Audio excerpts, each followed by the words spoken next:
I'm sorry, Mayor, I was just trying to be polite and let others speak first. But anyway, Bob Weeks, 2451 Regency Lakes Court in Wichita. When we consider using our city's tax policy to intervene for economic good, I'd like to bring to this council's attention that in February of this year, the Tax Foundation released a report that examined the tax cost on businesses in the states and in selected cities in each state. The report looked at tax costs for new business firms and also separately for mature firms. This study was conducted by KPMG, the United States Audit, Tax, and Advisory firm. Now, the news for Kansas is worse than merely bad, as our state couldn't have performed much worse.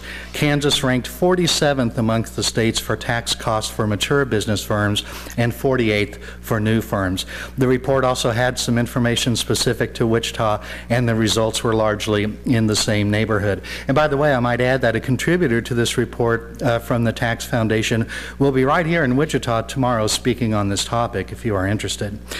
So why is this important? Well, programs like TIF districts and other economic development activities this city uses may be a great economic benefit to the companies that receive them, but these programs are not free of cost. They drive up the cost for government for everyone else. Programs like this are how we get ranked 47th and 48th among the states, and our city not doing much better than that.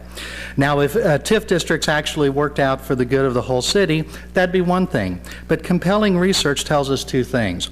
First, cities that use TIF districts grow more slowly than cities that don't. It's worse if it was just a zero-sum game. In other words, if it just moved development around the city from one place to another, that would be one thing. But it's a negative-sum game. When government intervenes like this, we end up with less development. We end up with less wealth in our community. The findings on jobs by a separate study was almost identical. The TIF districts supporting retail development have a negative effect on municipal employment. So if we're concerned about jobs for everyone, we should reject retail TIF districts, which is what this is. And we might look to a state that is perhaps the leader in the application of TIF, although they're called redevelopment districts there. California. There are no more TIF districts in California as of February, and the existing ones are being taken over by the state. TIF has been a massive failure in the state of California. I would ask the City Council to also look at the characteristics of this particular applicant. When the government helped out Mr. Maxwell in the past, it cost taxpayers $5.1 million in a government loan that was discharged in bankruptcy.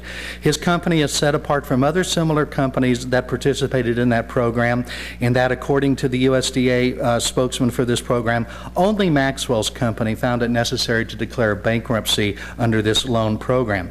And also, you may remember a representative, Mr. Maxwell's, was here before this council last year, I believe, saying we must have industrial revenue bonds for this project to proceed. This council decided not to issue those IRB bonds and the accompanying tax abatements, yet the project is going ahead. Mayor and council members, I understand the desire to do good for our city, especially for a part of the city that feels it hasn't received a fair deal in the past.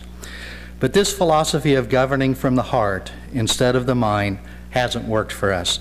Let's take a reasoned look at TIF in general, this specific TIF district, this specific applicant, the high cost of business taxes in Wichita and Kansas.